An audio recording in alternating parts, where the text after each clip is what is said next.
Assalamualaikum warahmatullahi wabarakatuh. Yang terhormat Bapak Dirta Pratama Abdiyatna, SPMSI, selaku dosen pengampu mata kuliah pengantar ekonomi pembangunan kelas A Indralaya, beserta teman-teman yang saya banggakan. Sebelumnya, izinkan saya memperkenalkan diri terlebih dahulu. Perkenalkan, nama saya Fitriani dari perwakilan kelompok 1 yang bertugas sebagai moderator untuk kelompok 10. Baiklah, materi yang akan dibahas oleh kelompok 10 yaitu mengenai sistem pendidikan dan pembangunan. Sebelum penyampaian materi, izinkan saya untuk memperkenalkan nama-nama dari kelompok 10. Yang pertama yaitu Dina Napri Maharani, yang kedua Lastrianti, yang ketiga Natasha Ayu Safira, yang keempat Nia Pratama, dan yang terakhir Talita Amanda Permata Wijaya. Baiklah, untuk materi yang pertama akan disampaikan oleh Saudari Nia Pratama. Kepada Nia, saya persilahkan. Oke, baik. Terima kasih kepada moderator atas kesempatannya. Jadi materi pertama itu yang akan kita bahas tentang sistem pendidikan dan pembangunan. Di mana yang perlu kita ketahui, sistem pendidikan dan pembangunan ini memiliki dua proses. Yang pertama itu adanya interaksi antara permintaan bermotif ekonomi dan respon penawaran bermotif politik. Dan yang kedua adanya perbedaan penting antara manfaat dan biaya sosial atau pribadi dari berbagai tingkat pendidikan, serta implikasi semua perbedaan manfaat dan biaya itu terhadap strategi investasi pendidikan. Oke, lanjut. Di sini ada ekonomi politik penawaran dan permintaan pendidikan tentang hubungan antara kesempatan kerja dan permintaan atas pendidikan, di mana faktor-faktor utama yang mempengaruhi tingkat pendidikan yang diinginkan itu ada dua. Yang pertama ada faktor permintaan dan faktor penawaran. Oke, lanjut ke faktor permintaan. Faktor permintaan ini yang pertama adanya manfaat pribadi atau individu keluarga dari pendidikan. Dan yang kedua ada biaya pendidikan. Di mana biaya pendidikan ini ada biaya pendidikan langsung maupun tidak langsung yang harus ditanggung oleh seorang peserta didik atau keluarganya. Dengan demikian, tingkat pendidikan yang diminta sesungguhnya adalah permintaan turunan, di mana untuk mendapatkan kesempatan kerja berupa upah yang tinggi di sektor modern, karena kesempatan untuk memperoleh pekerjaan tersebut sebagian besar ditentukan oleh tingkat pendidikan seseorang tersebut. Oke, yang kedua itu ada faktor penawaran. Faktor penawaran ini tentang kuantitas pendidikan yang sebagian besar ditentukan oleh proses politik dan tidak berkaitan dengan kriteria ekonomi, yang mana berasumsi bahwa penawaran publik atas tingkat pendidikan ini ditetapkan oleh pengeluaran pemerintah untuk pendidikan, yang pada gilirannya dipengaruhi oleh tingkat permintaan pribadi agregat terhadap pendidikan. Nah, permintaan atas tingkat pendidikan yang cukup bagi seseorang untuk memperoleh pekerjaan sektor modern tampaknya berkaitan dengan apa yang ditentukan oleh kombinasi pengaruh 4 variabel, di mana yaitu 4 variabel ini selisih upah atau pendapatan, probabilitas keberhasilan memperoleh pekerjaan sektor modern, biaya langsung pendidikan yang ditanggung individu, dan biaya tidak langsung atau biaya oportunitas pendidikan. Oke, lanjut. Di sini ada manfaat dan biaya sosial versus manfaat dan biaya pribadi. Kita masuk untuk yang pertama itu biaya sosial pendidikan. Biaya sosial pendidikan ini biaya yang ditanggung individu dan masyarakat dari keputusan pendidikan secara pribadi, mencakup juga subsidi pemerintah untuk pendidikan. Dan yang kedua itu ada biaya pribadi. Biaya pribadi ialah biaya pribadi ialah biaya yang ditanggung setiap unit ekonomi individual atau biaya pendidikan yang ditanggung peserta didik sendiri meningkat lebih lamban atau bahkan menurun. Semakin lebarnya kesenjangan antara biaya sosial dan biaya pribadi, bahkan menimbulkan dorongan permintaan lebih besar terhadap pendidikan tinggi dibandingkan pada tingkat-tingkat pendidikan yang lebih rendah. Oke, selanjutnya ini ada ilustrasi manfaat dan biaya pribadi versus sosial pendidikan. Dapat kita lihat pada grafik di atas, kesempatan untuk memperoleh pendidikan hanya dapat mengakomodasikan permintaan yang terdistori ini pada beban sepenuhnya ditanggung dengan biaya sosial. Nah, di sini pada gambar 8.6a, pada gambar grafik A ini, pengembalian pribadi yang diharapkan dan biaya pribadi aktual diplotkan terhadap lamanya sekolah yang diselesaikan. Nah, pada saat seseorang peserta didik menyelesaikan tingkat pendidikan yang lebih tinggi, maka pengembalian pribadi yang diharapkan meningkat jauh lebih cepat daripada biaya pribadi. Dan untuk memaksimalkan selisih antara manfaat dan biaya yang diharapkan, maka strategi optimal yang perlu dilakukan peserta didik adalah mendapatkan pendidikan setinggi mungkin. Nah, di mana pada grafik B ini, pengembalian dan biaya sosial pendidikan diplotkan terhadap lamanya sekolah yang diselesaikan.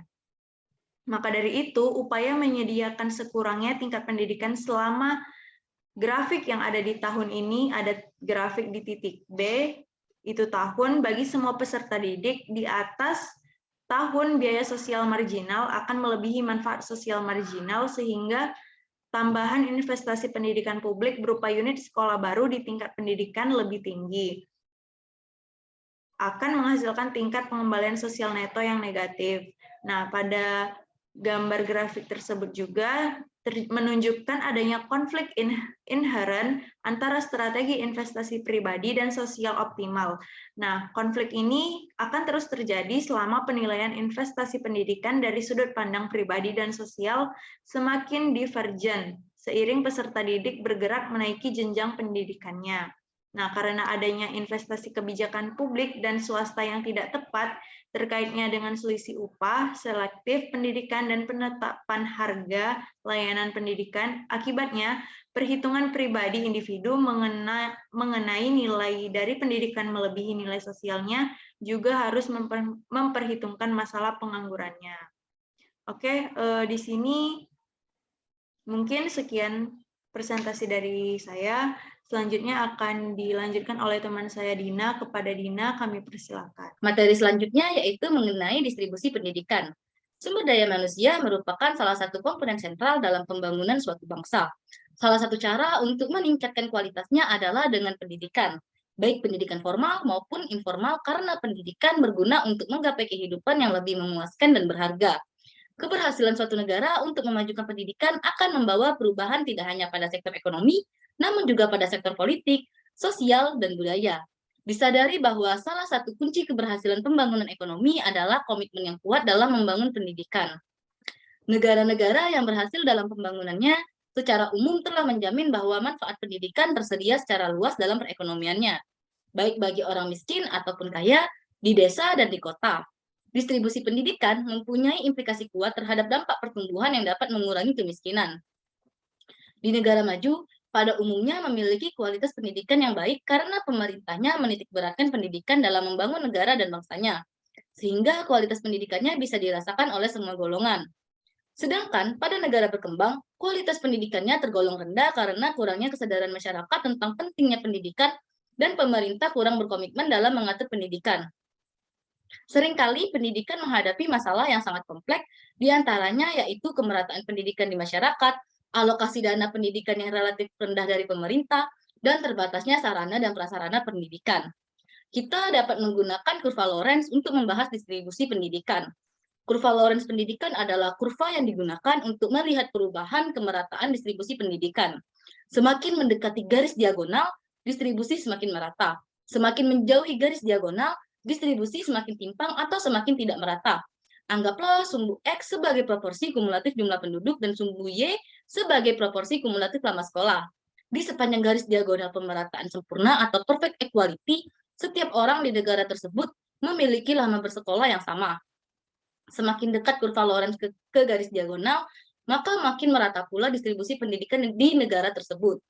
Sebagai contoh, seperti yang kita lihat pada layar, bahwa Korea Selatan memiliki distribusi pendidikan yang lebih merata daripada India, karena kurva Lorenz-nya mendekati garis diagonal. Dari kurva Lorenz ini dapat kita ketahui bahwa pada tahun 1990, lebih dari separuh warga India atau sekitar 58% penduduknya tidak pernah mengenyam pendidikan, sedangkan di Korea Selatan kurang dari 10% yang tidak bersekolah. Selain menggunakan kurva Lorenz, kita juga dapat menggunakan koefisien Gini untuk melihat ketimpangan pendidikan. Indeks Gini pendidikan atau IGP merupakan ukuran agregat dalam mengukur distribusi pendidikan yang angkanya berkisar antara 0 yang menunjukkan merata sempurna dan satu yang menunjukkan tidak merata sempurna. Tampak jelas bahwa India memiliki ketimpangan pendidikan yang jauh lebih besar berdasarkan ukuran koefisien Gini pendidikan, yaitu sekitar 0,69% daripada Korea Selatan, yaitu yang sebesar 0,22%. Nah, dalam koefisien Gini, ketimpangan pendidikan cenderung menurun dengan semakin meningkatnya rata-rata lama pendidikan yang diperoleh penduduk. Ketepatan hubungan dalam koefisien Gini sebagian dikarenakan cara kuantitatif pengukuran pendidikan, yaitu berdasarkan lama bersekolah. Jika ketepatan hubungan dapat ditingkatkan dengan membandingkan data pelengkap seperti jumlah biaya yang dikeluarkan per murid, maka dapat dipastikan bahwa kualitas pendidikan memang lebih tinggi di negara-negara berpendapatan tinggi dibandingkan dengan negara berpendapatan rendah. Negara yang memiliki pendidikan terbaik menurut Icahn Education adalah Finlandia, Cina, Kanada, Korea Selatan, dan Selandia Baru. Beragam upaya telah dilakukan oleh beberapa negara tersebut dengan cara menggratiskan pendidikan, tidak adanya seragam, dan tidak adanya UN hingga waktu belajar yang relatif sebentar. Selain itu, terdapat keragaman kualitas pendidikan di berbagai tempat seperti sekolah-sekolah elit yang menyediakan pendidikan yang sangat baik seperti persiapan untuk melanjutkan ke perguruan tinggi, namun ada juga sekolah negeri di perdesaan yang kekurangan fasilitas dalam mengajar sehingga mutu pendidikannya kurang. Pada negara-negara berkembang, rata-rata perbedaan kualitas pendidikan sangat terasa ekstrim. Berdasarkan penelitian yang dilakukan oleh Jar Beherman dan Nancy Birksall, menunjukkan bahwa perbedaan pendapatan dan produktivitas tidak hanya ditentukan oleh kuantitas pendidikan atau lama bersekolah, tetapi juga ditentukan oleh kuantitas pendidikan atau seperti kualitas pengajaran, fasilitas, dan kurikulum. Selain semakin mendesaknya kebutuhan tersedianya pendidikan dasar universal, pembangunan pendidikan juga harus memprioritaskan upaya peningkatan kualitas sekolah-sekolah yang sudah ada daripada membangun unit-unit sekolah baru di tingkat pendidikan yang lebih tinggi. Baiklah, materi selanjutnya yaitu mengenai pendidikan, ketimpangan, dan kemiskinan. Sistem pendidikan di banyak negara berkembang ada kalanya justru memperbesar ketimpangan pendapatan ketimbang memperkecilnya. Alasan utama dari akibat buruk pendidikan formal terhadap distribusi pendidikan adalah adanya korelasi positif antara tingkat pendidikan dan tingkat pendapatan selama hidup. Ketika tingkat pendapatan yang diperoleh bergantung pada lama sekolah yang diselesaikan, hal ini berarti bahwa kelompok berpendapatan menengah dan tinggi akan memiliki pendidikan yang lebih tinggi. Jika orang-orang miskin tidak dapat memanfaatkan kesempatan mengikuti pendidikan menengah dan pendidikan tinggi karena alasan keuangan atau alasan lain, maka sistem pendidikan sebenarnya hanya melanggengkan dan bahkan memperbesar ketimpangan dalam suatu generasi dan antar generasi di negara-negara berkembang. Jarak kesenjangan pendapatan antara orang dapat dikurangi dengan pendapatan yang tinggi. Jika hal ini terjadi hampir di seluruh lapisan masyarakat, maka distribusi pendapatan akan semakin merata dan koefisien Gini akan mendekati angka 0. Jadi dapat disimpulkan bahwa pendidikan berpengaruh signifikan terhadap ketimpangan pendapatan. Biaya pribadi pendidikan dasar, khususnya jika dilihat dari biaya oportunitas atau peluang seorang pekerja anak bagi keluarga miskin, lebih tinggi bagi murid miskin ketimbang bagi murid dari keluarga kaya. Selain itu, manfaat yang diharapkan dari pendidikan dasar yang berkualitas lebih rendah akan lebih rendah bagi masyarakat miskin. Hal ini menunjukkan bahwa manfaat yang diperoleh keluarga miskin dari investasi pendidikan akan lebih rendah daripada keluarganya. Oleh sebab itu, besar kemungkinan bagi anak-anak dan keluarga tidak mampu untuk putus sekolah pada tahun awal sekolah. Nah, karena tingginya biaya oportunitas atau peluang ini, anak-anak dari keluarga miskin seringkali bolos sekolah, sehingga prestasi belajarnya jauh lebih rendah dibandingkan dengan anak-anak dari keluarga berpendapatan tinggi. Hal ini makin diperparah dengan rendahnya kualitas sekolah tempat anak-anak dan keluarga miskin ini belajar. Syarat dengan masalah rendahnya kualitas pembelajaran yaitu seperti guru yang sering mangkir dan tidak memadainya fasilitas pendidikan.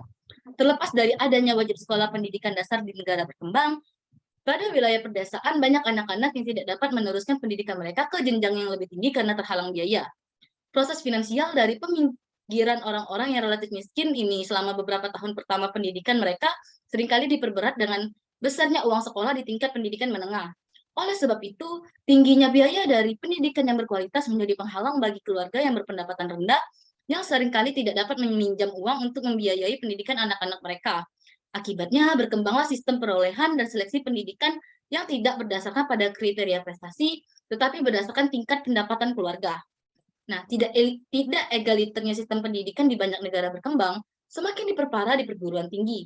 Pemerintah dapat dikatakan membiayai sepenuhnya biaya pendidikan dan menyediakan hibah atau grant pendapatan dalam bentuk beasiswa bagi para mahasiswa.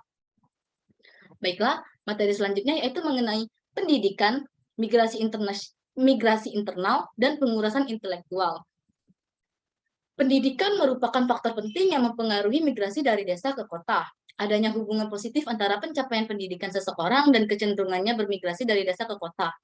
Pada dasarnya, orang-orang yang berpendidikan lebih tinggi daripada menghadapi selisih pendapatan real desa kota yang lebih besar dan memiliki probabilitas yang lebih tinggi untuk mendapatkan pekerjaan di sektor modern daripada mereka yang berpendidikan lebih rendah.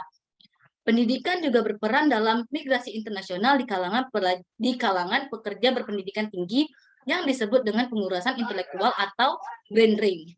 Pengurasan intelektual adalah emigrasi yang dilakukan oleh para profesional dan teknisi yang sangat terdidik dan berkeahlian tinggi dari negara-negara berkembang ke negara-negara maju. Migrasi internasional banyak terjadi di kalangan ilmuwan, sarjana teknik, akademisi, dan dokter, yang kebanyakan dididik di negara masing-masing dengan biaya sosial yang cukup besar, hanya untuk meraup manfaat dan berkontribusi bagi kemajuan pertumbuhan ekonomi bagi negara-negara yang sebenarnya sudah cukup makmur dan maju. Nah, pengurasan intelektual internasional ini telah mempengaruhi model dan pendekatan sistem pendidikan di negara berkembang. Secara luas, pengurasan intelektual telah mengalihkan perhatian para ilmuwan, dosen, arsitek, sarjana teknik, dan akademisi yang tetap berada di tanah air dari berbagai masalah di negaranya. Hal ini mencakup pengembangan teknologi yang sesuai seperti yang pertama, yaitu pengadaan perawatan kesehatan preventif berbiaya rendah, pembangunan rendah, perumahan, rumah sakit, sekolah, dan fasilitas lainnya yang berbiaya rendah. Lalu yang kedua, perancangan dan pembangunan jalan raya, jembatan, dan mesin-mesin fungsional dan berorientasi pada karya yang tidak mahal. Yang ketiga yaitu pengadaan bahan-bahan pengajaran yang relevan bagi perguruan tinggi. Lalu yang terakhir yaitu pelaksanaan penelitian berorientasi masalah mengenai berbagai isu yang sangat penting dalam pembangunan domestik. Nah, sebagai contohnya adalah negara-negara berkembang seringkali memiliki banyak dokter ahli jantung. Sementara pengobatan pencegahan penyakit tropis dipandang sebagai keahlian kelas 2. Baiklah, sekian materi dari saya. Selanjutnya akan disampaikan oleh teman saya, yaitu Natasha Ayu Safira. Kepada saudari Natasha, kami persilahkan. Baiklah, saya akan melanjutkan materi mengenai pengukuran dan distribusi kesehatan. Yang pertama yaitu harapan hidup anak usia di bawah 5 tahun semakin meningkat hampir di semua wilayah dunia, dimulai pada tahun 1980, kecuali di Afrika Sub-Sahara dikarenakan AIDS. Walaupun begitu, peningkatan harapan hidup tidak hanya berdampak baik, tetapi dengan masa vitalitas daya hidup yang lebih lama, juga hanya menambah lama masa penderitaan karena kesehatan yang buruk. WHO mengatakan bahwa definisi kesehatan itu adalah suatu keadaan yang benar-benar sejahtera secara fisik, mental, dan sosial, bukan hanya terbebas dari penyakit atau kelemahan. Yang kedua yaitu tingkat mortalitas anak usia di bawah 5 tahun terdapat kemajuan hingga tahun 1980, namun mulai melambat sejak tahun 1990.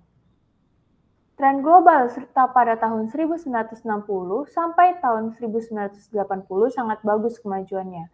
Dan apabila tren global pada tahun 1980 berlanjut, maka ada kemungkinan dapat dicegah terjadinya kematian pada 1,2 juta anak. Yang berikutnya yaitu ketimpangan kesehatan. Berdasarkan kekayaannya, anak-anak dari kalangan miskin jauh lebih mungkin meninggal karena adanya ketimpangan kesehatan. Salah satu yang dimaksud dalam ketimpangan kesehatan ini adalah fasilitas kesehatan yang ada di semua negara. Ketimpangan kesehatan merupakan pola yang konsisten, terlepas dari ukuran kesehatan yang digunakan terutama pada fasilitas kesehatan. Fasilitas kesehatan yang berkualitas lebih baik terkonsentrasi di kawasan perkotaan dan kawasan yang lebih kaya karena memiliki pengaruh politik untuk mendapatkan fasilitas tersebut. Meskipun tersedia klinik umum bagi kaum miskin, umumnya klinik ini kurang memiliki peralatan dan tenaga medis yang memadai. Studi Bank Dunia menemukan bahwa tingkat kemakiran di kalangan petugas dan fasilitas-fasilitas kesehatan dasar yang menjadi tempat berobat kalangan miskin adalah 43% di India, 42% di Indonesia, 35% di Bangladesh, 35% di Uganda, 26% di Peru, dan 18% di Papua Nugini. Selanjutnya yaitu beban penyakit. Negara-negara berkembang memikul beban penyakit melumpuhkan yang lebih besar daripada negara-negara maju. Penyakit-penyakit tersebut diantaranya seperti AIDS, malaria, infeksi saluran pernafasan, diare, campak, dan malnutrisi. Masalah kesehatan sangat parah, terutama di Afrika Sub-Sahara, yang sebagian besar dikarenakan dampak epidemi AIDS dan air acap yang terkontaminasi dan langka. Keadaan kurang nutrisi yang terjadi di Asia Selatan mencapai tingkat sangat tinggi, lebih dari 40%, meskipun kinerja pertumbuhan ekonominya baik. Dan ada beberapa penyakit akan sangat mematikan jika berkombinasi dengan penyakit lainnya. Beberapa penyakit dapat dicegah hanya dengan beberapa sen dolar anak. Namun, dikarenakan kemiskinan, penyakit tersebut tidak bisa dicegah. Jadi, lebih tepat jika dikatakan penyakit yang sesungguhnya adalah kemiskinan. Baiklah, sekian dari saya. Materi selanjutnya akan dilanjutkan oleh Saudari Talita. Baik, selanjutnya saya akan membahas mengenai 3 penyakit utama yang menghantui negara-negara berkembang. Yang pertama yaitu adalah HIV/AIDS. Acquired Immunodeficiency Syndrome atau AIDS adalah penyakit yang disebabkan oleh virus Human Immunodeficiency Virus atau HIV. Di negara-negara berkembang secara keseluruhan, AIDS terutama ditularkan melalui hubungan heteroseksual, melalui darah dan jarum suntik yang terinfeksi, yang terjadi di kalangan pecandu narkoba dan di rumah sakit, serta penularan pada saat kehamilan, yaitu dari ibu ke calon bayi dalam kandungan. Fakta menunjukkan bahwa lebih dari 95% kasus HIV dan kematian karena AIDS itu terjadi di negara-negara berkembang. Berdasarkan data yang dilaporkan oleh UNAIDS, bisa teman-teman lihat di buku halaman 486, bahwa pada tahun 2009, sekitar 33 juta orang yang mengidap kasus HIV, baik orang dewasa maupun anak-anak, dan 2 juta orang meninggal karena AIDS, yang sebagian besar dari jumlah tersebut terjadi di Afrika Sub-Sahara. Menurut bukti bahwa tingginya insiden HIV di Afrika kemungkinan disebabkan tingginya tingkat penularan HIV yang dipermudah dengan lebih tingginya tingkat penyakit yang ditularkan melalui hubungan seksual lainnya yang tak terobati.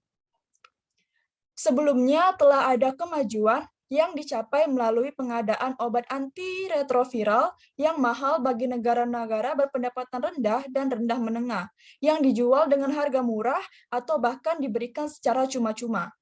Dan sekitar 5 juta orang yang telah menerima perawatan antiretroviral. Namun sayangnya obat ini masih belum tersedia bagi kebanyakan orang-orang yang mengidap penyakit HIV/AIDS di Afrika dan Asia Selatan karena lambannya implementasi dan tidak memadainya infrastruktur sistem kesehatan. Sehingga tanpa adanya upaya dalam pemberian antiretroviral ini, perawatan dilakukan terbatas pada pemberian aspirin, antibiotik untuk infeksi, dan kortison untuk ruam kulit.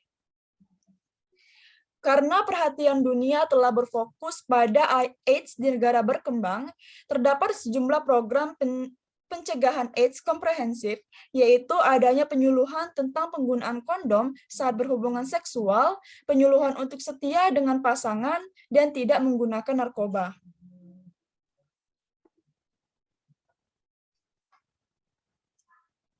Yang kedua adalah malaria. Malaria adalah penyakit yang disebabkan oleh parasit Plasmodium yang ditularkan melalui gigitan nyamuk yang terinfeksi. Malaria secara langsung telah menyebabkan kematian lebih dari 1 juta orang setiap tahunnya, yang sebagian besar diantaranya adalah anak-anak keluarga miskin Afrika. Berbagai kasus malaria yang parah telah menyebabkan sekitar 15% anak-anak mengalami masalah neurologis dan ketidakmampuan belajar secara substansial. Bahkan seorang anak itu meninggal karena malaria setiap 30 detik. Upaya yang dilakukan untuk menanggulangi penyakit ini yaitu dengan fokus pada pengembangan vaksin malaria. Akan tetapi, karena korban malaria cenderung berasal dari negara berpendapatan rendah, sehingga tidak mampu membeli obat-obatan yang mahal. Karena tekanan dari masyarakat dan pemerintah negara maju, perusahaan farmasi mulai menawarkan obat-obatan dengan biaya yang lebih murah kepada negara-negara berpendapatan rendah. Dari vaksin malaria tadi dapat disimpulkan keberadaan vaksin itu sangat penting.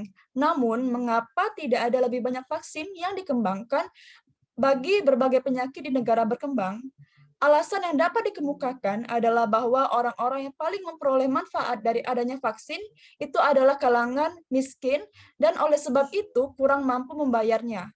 Sebenarnya pemerintah dapat mengatasi hal ini dengan memberikan subsidi, akan tetapi menurut Michael Kramer terdapat dua kegagalan pasar yang terjadi. Yang pertama, adanya insentif bagi pemerintah negara tertentu untuk menunggu negara lainnya menggunakan sumber dayanya dalam penelitian dan pengembangan vaksin. Dengan kata lain, terdapat pemerintah dari negara tertentu yang tidak ikut serta dalam berbagi dana. Yang kedua, perusahaan yang mengembangkan vaksin itu masih merasa khawatir bahwa apabila mereka telah berhasil menciptakan vaksin tersebut, maka mereka akan dipaksa untuk menurunkan harga sampai mendekati biaya produksi. Sehingga usaha untuk menutup biaya penelitian dan pengembangan itu menjadi tidak mungkin. Yang terakhir adalah cacing parasit dan penyakit tropis terabaikan lainnya. Insiden penyakit yang disebabkan oleh cacing parasit menjangkiti sekitar 2 miliar orang, 300 juta diantaranya menderita parah. Di antara banyak penyakit parasit yang menyerang orang-orang di negara berkembang, skistosomiasis atau demam siput adalah yang terburuk dalam dampaknya terhadap manusia dan pembangunan. Skistosomiasis pada manusia itu disebabkan oleh cacing pita yang hidup di air yang disebut skistosoma. Disebut berdampak buruk terhadap manusia dan pembangunan karena penyakit ini menjangkiti 200 juta orang di 74 negara berkembang. Penyakit ini menghambat pertumbuhan anak-anak dan menimbulkan kerusakan hati dan ginjal. Di beberapa kawasan Afrika Sub-Sahara, berkembang skistosomiasis uriner yang menyebabkan kanker kandung kemih. Penyakit lainnya yang menghantui adalah trypanosomiasis Afrika atau penyakit tidur yang ditularkan melalui lalat sese. Penyakit ini bersifat endemis di kawasan yang minim fasilitas kesehatannya, sehingga kebanyakan orang-orang terjangkit penyakit tidur ini meninggal sebelum didiagnosis. Tindakan yang dilakukan untuk menanggulangi penyakit ini adalah disediakannya tiga jenis obat penting, yaitu pentamidin, melarsoprol, dan eflornitin. 13 penyakit tropis terabaikan lainnya telah tersebar secara global dan menyebabkan kematian 534.000 orang setiap tahunnya. Namun, walaupun telah memakan banyak korban, semua penyakit ini kurang mendapatkan perhatian. Penyakit-penyakit ini dapat ditanggulangi dengan vaksin dan perbaikan lingkungan. Sekian penjelasan dari saya. Materi selanjutnya akan dijelaskan oleh Lastrianti. Baiklah, saya akan melanjutkan ke pembahasan materi berikutnya, yakni mengenai kesehatan, produktivitas, dan kebijakan. Apakah kesehatan mempengaruhi produktivitas? Ya, sebuah studi menunjukkan bahwa orang yang lebih sehat akan memperoleh upah yang lebih tinggi. Kenapa? Hal ini jika misalkan pekerja tersebut adalah pekerja harian, maka sejumlah hari kerja harus dipotong akibat sakit yang berakibat pada penghasilan yang diterima itu rendah. Sebuah studi di Bangladesh menemukan bahwa lebih tinggi produktivitas para pekerja yang lebih sehat memungkinkan mereka untuk mendapatkan pekerjaan dengan upah yang lebih baik. Dengan tubuh yang sehat, para pekerja ini akan bekerja dengan lebih maksimal dalam memberdayakan kemampuan berpikir dan memperluas kesempatannya untuk berkembang. Kesehatan didukung juga oleh nutrisi yang baik. Sebuah studi di Brazil oleh Strauss dan Thomas menemukan bahwa orang yang bertubuh tinggi memang menghasilkan uang yang lebih banyak di Brazil. Di lain juga ada faktor pengalaman dan juga pendidikan. Lalu Strauss dan Thomas menyimpulkan bahwa kesehatan dan nutrisi memang meningkatkan produktivitas dengan peningkatan terbesar bagi mereka yang awalnya berpendidikan paling rendah dan miskin. Baiklah, selanjutnya ada kebijakan sistem kesehatan. Apa sih sistem kesehatan? Sistem kesehatan atau health system menurut WHO yaitu semua aktivitas yang bertujuan untuk meningkatkan, memulihkan, dan mempertahankan kesehatan. Komponen sistem kesehatan sendiri dibagi menjadi dua, yakni komponen formal dan komponen informal. Komponen formal ini meliputi kementerian dan dinas kesehatan masyarakat, rumah sakit dan klinik, serta dokter, dan para medis. Lalu komponen informal ini terdiri umumnya fasilitas yang digunakan oleh masyarakat miskin, seperti tabib tradisional, pengobatan herbal, pengobatan akupuntur, atau pengobatan yang digunakan cara penyembuhan tidak efektif selain hanya menimbulkan efek placebo bagi pasien. Sistem kesehatan yang baik berpengaruh terhadap tingkat harapan hidup di suatu negara, meskipun pendapatan dan sumber daya yang dimiliki suatu negara tersebut tidak cukup lebih besar. Contohnya sendiri, ini ada Singapura berada di peringkat 6, Maroko di peringkat 29, Chile berada di peringkat 33, dan Costa Rica berada di peringkat 36 sistem kesehatan. Semua negara ini umumnya adalah negara berkembang yang berada di peringkat yang lebih tinggi dibanding Amerika Serikat yang notabene adalah negara maju.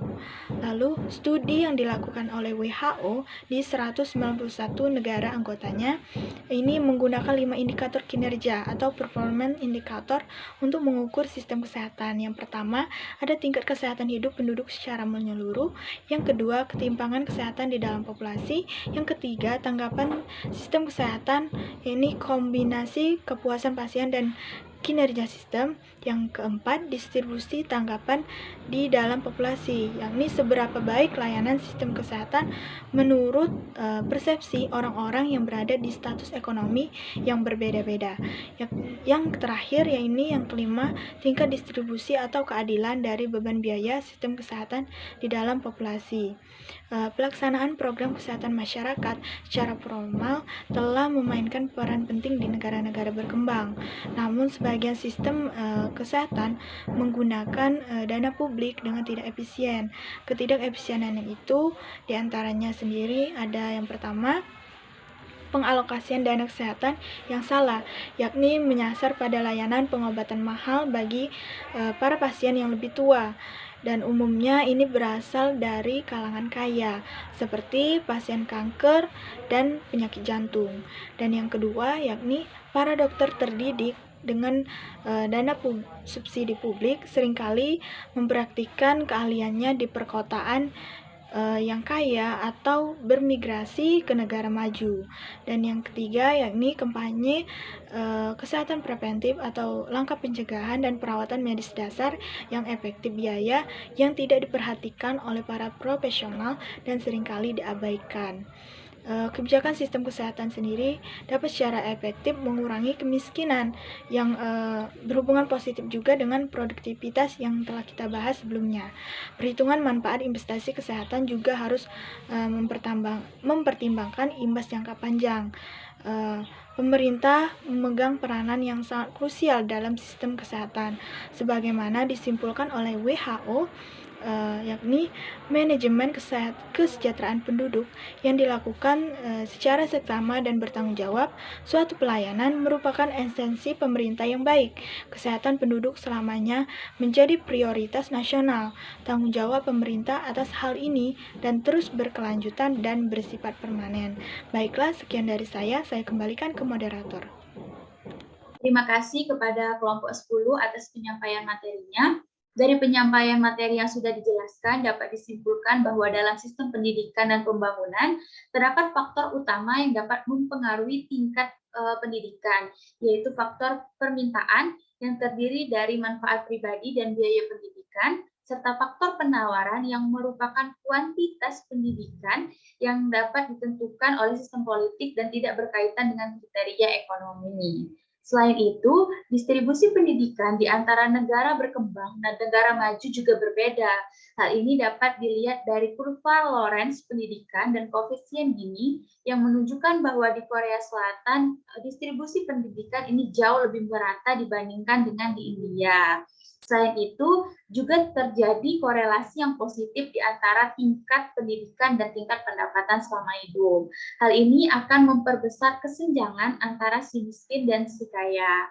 Lalu, pendidikan juga menjadi faktor yang dapat mempengaruhi migrasi desa kota dan berperan dalam brain drain.